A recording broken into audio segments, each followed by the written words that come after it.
コネティカット州ストワーズ2012年1月、コネティカット大学で理論物理学者のロナルド・マレットはタイムマシンの大型模型を用いた実験を行っている。リングレーザーという装置を使って循環する光線を作り出し、空間のねじれを発生させることで時間的ループが形成されることを立証しようとするものだ。この模型の中で何が起こっているかと言いますと、目で見ることはできませんが、レーザー光線が循環し続けています。そして循環するレーザー光線は何もない内部の空間にねじれを引き起こします。これによって時間のねじれも発生するのです。アインシュタインによれば空間と時間は一体ですから、時間のねじれが起こればタイムトラベルはできます。時間が一直線に流れるならば、空間がねじれるとともに時間もねじれてループが形成されるからです。光を使用したことが研究の突破口となりました。光により過去に戻れる可能性が出てきたのです。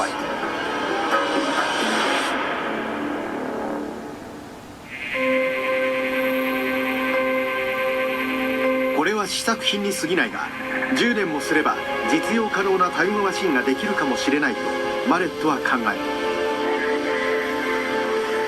る。循環する光線が重力場を生み出し、回転する中性子が時間を超えて引きずられるというのだ。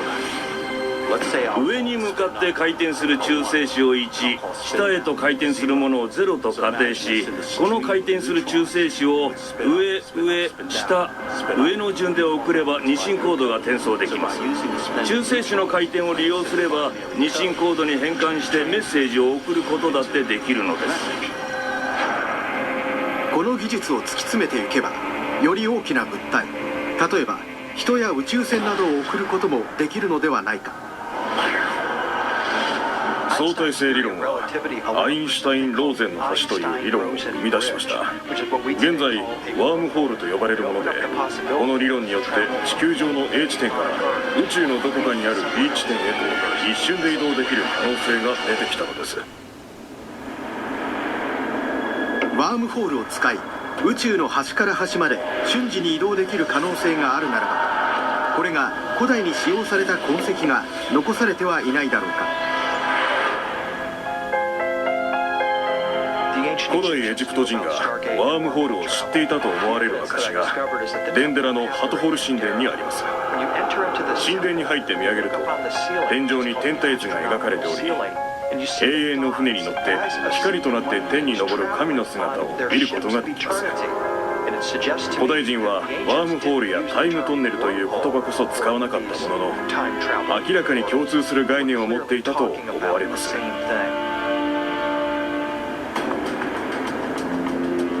古代宇宙飛行施設の主張の通り、人類よりも進化した天の住人はワームホールを通って時間を超え地球に来ていたのか、もしくは量子物理学などの複雑な科学知識に基づいたさらに高度なタイムトラベルの技術を持っていたのだろうか。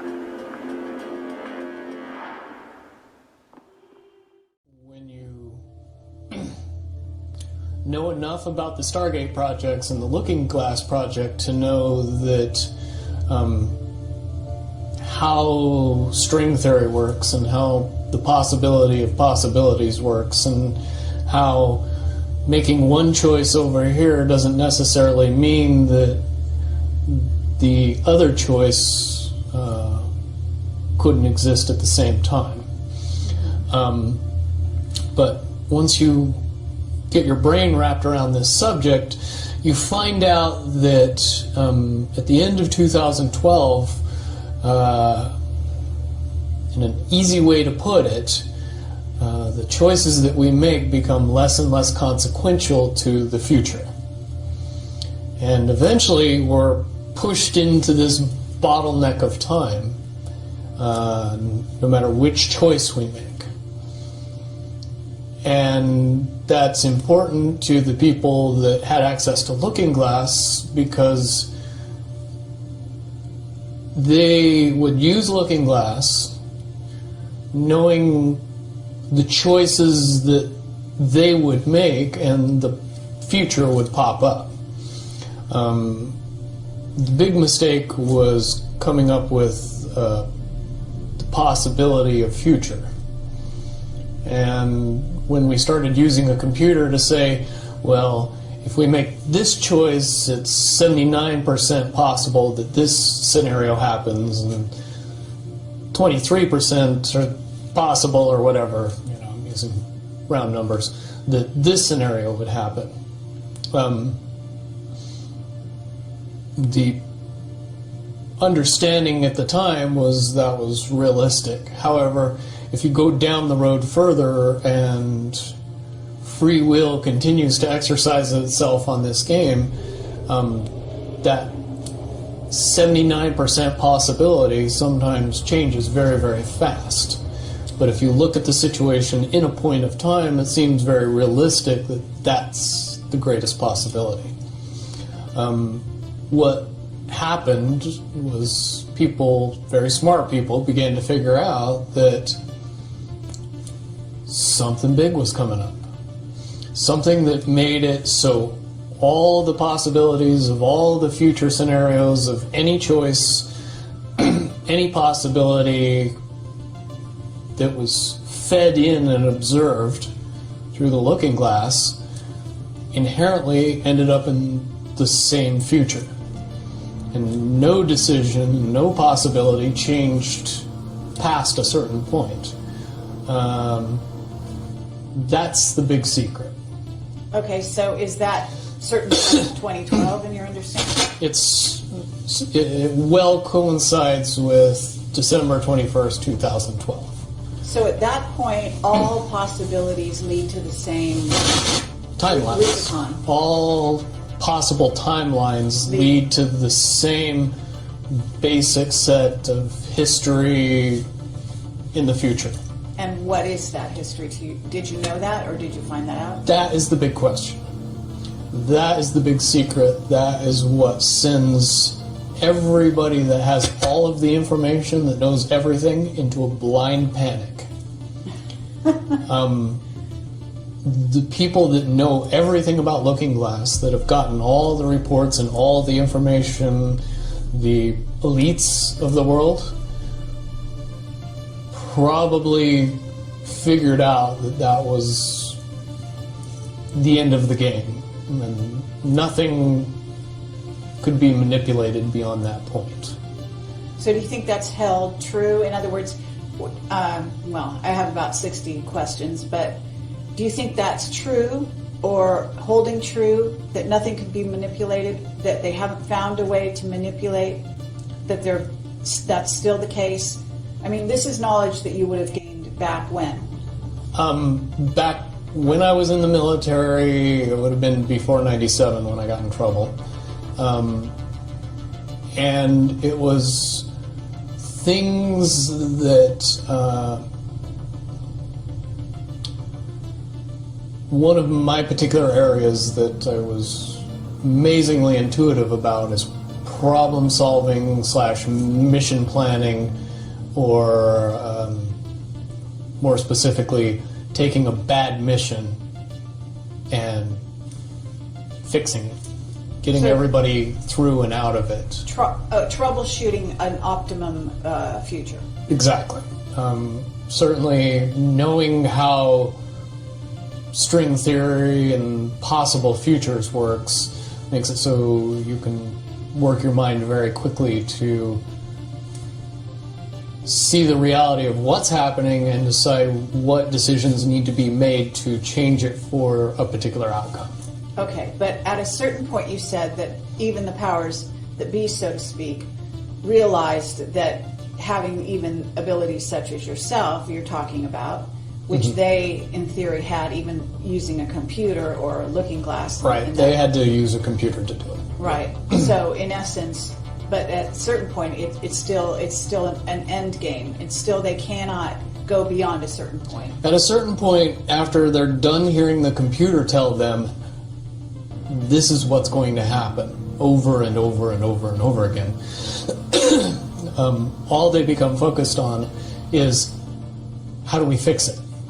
Why? What is the this that's going to happen? Do The you know that? inevitable contraction of the timelines. But what does that mean for this reality? Do you know that? I don't know that. What I do know is that I was called in and asked to solve this problem, this timeline contraction problem. And I eventually did my due diligence and did all the investigating and basically only had one piece of information, and that was reinforcement. The computer's right.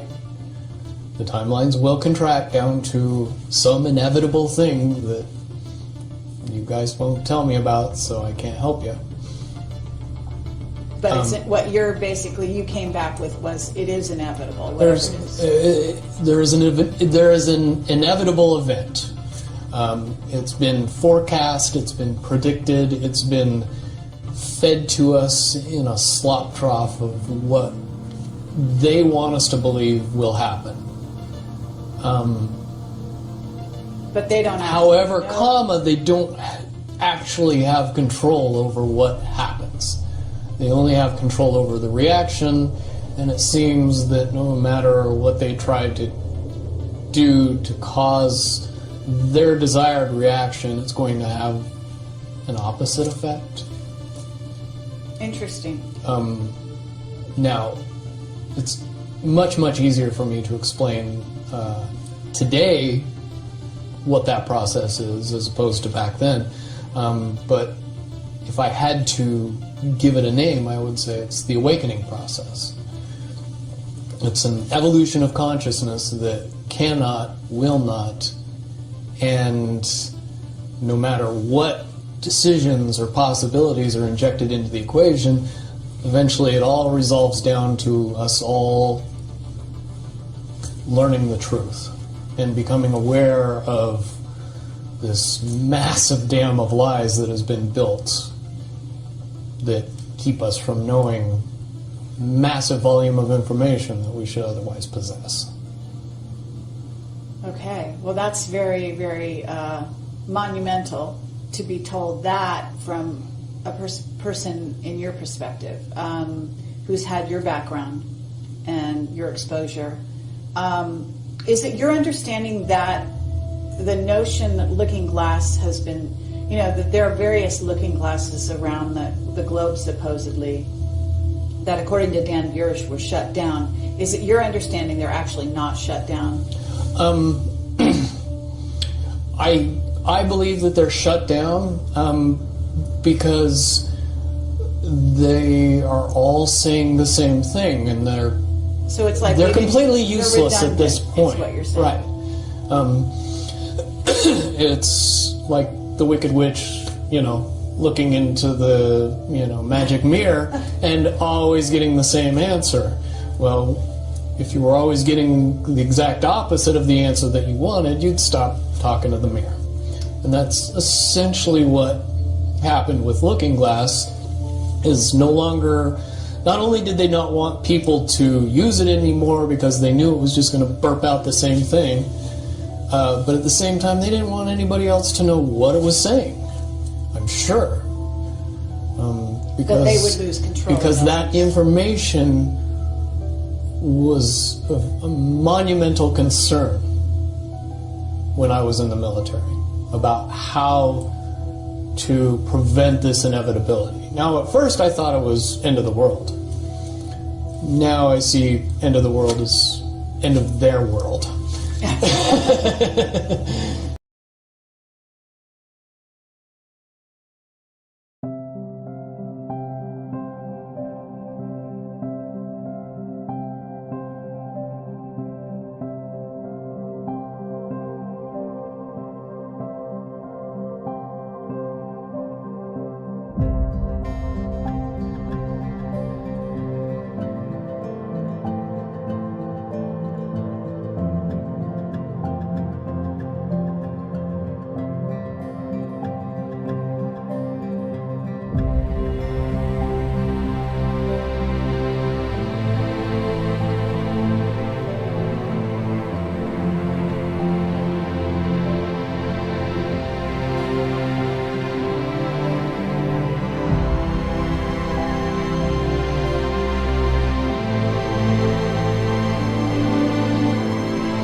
the use of that device as a teleportation device was accidentally discovered when they constructed a model of one of the drawings that was in Nikola Tesla's papers upon his death in 1943. And it just said Tesla energetic array, or energetic array in his original documents. And they didn't know at first that it was a teleportation device, a teleporter. They set it up there in that room in Curtiss-Wright, and what I was told is that a technician walked through the energy field to retrieve a screwdriver on a workbench in the lab, and he suddenly disappeared, so that his supervisor thought he had been disintegrated by this Tesla device. 6 weeks or 6 months later, he shows up at the door of the facility, of that very lab, and his supervisor collapses, literally collapses, believing that he's come back from the dead, or grateful that he didn't die in the development of this Tesla device, the construction of this Tesla device. And then he told the tale of how he fell through a tunnel, apparently in the time-space continuum, and popped out in Africa, where he was virtually deified by the local tribe that he had teleported to, until they explained that, no, I'm just an ordinary human being. He tried to communicate to them that in a way in which they would take him to the national government, he would be able to get home, and he did. And it was either 6 weeks or 6 months. I think it was 6 weeks. But that's in fact the story we were told in our training. So they realized that this Tesla device, in Tesla's original papers, that had actually been seized by the War Department, kept in the National Archives under the Alien Property Act in '44, and then forwarded to Los Alamos when the Manhattan Project physicists began gathering there to build the atomic bomb. They thought, well, let's send Tesla's paperwork to the physicists in the world who can make the most sense of them. So ultimately they were sent to Los Alamos when the Los Alamos Scientific Laboratory was being started to build the atomic bomb, and that's where they remain to this day. Project Pegasus, quote-unquote, owed its greatest debt of gratitude to Nikola Tesla. We did use some reverse engineering from downed extraterrestrial craft. We were given some technology by the ET groups that we were in liaison with during these years, but there's no question that time travel is the accomplishment of our species in this planetary context. It wasn't all reverse engineering. In the front of the room were 2 gray parenthesis-shaped objects that look sort of just like if you put your fingers on like this, sort of like, closing parentheses. They were built into their bases, kind of like high-end stereo speakers, and they were about 8 feet high and about 10 feet apart on the floor of the lab there. And on the left boom, there was a technician sitting at a video console with a keyboard. And on the right side, the boom was plugged into a power outlet on the wall that was about the size of the power you would need to power a small-sized industrial piece of equipment, like an industrial lathe or drill press. And my dad had the technician turn on the device. And what I saw was essentially energy that was radiating between the 2 booms of the device, like water falling in a public sculpture. And then my dad had me go up towards the device, and it looked like raster on a TV set. And there were little squiggles at 3-inch intervals coming out of portals of light, sort of light lime green portals of light. So there were these bluish green squiggles that were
search cells removed.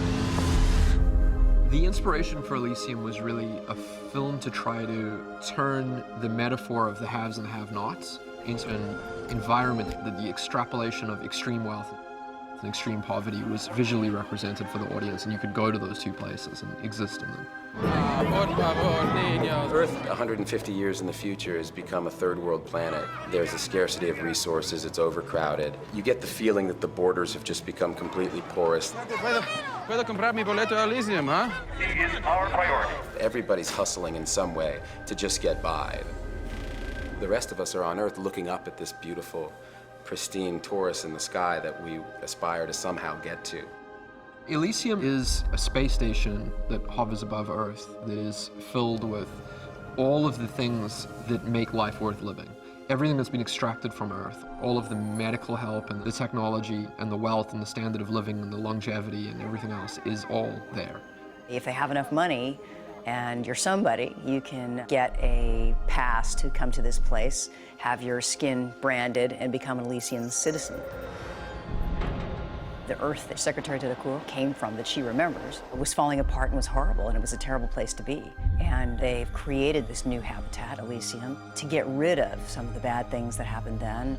The terrible pollution, toxicity of the planet, overpopulation, all those things that we all know right now are a problem. And now all her concern is to protect the new utopian habitat that they've come up with.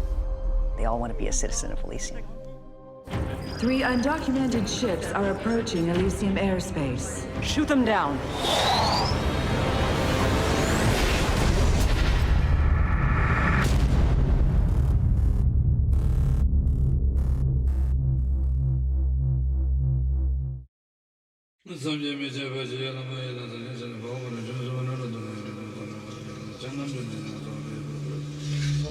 Thank you.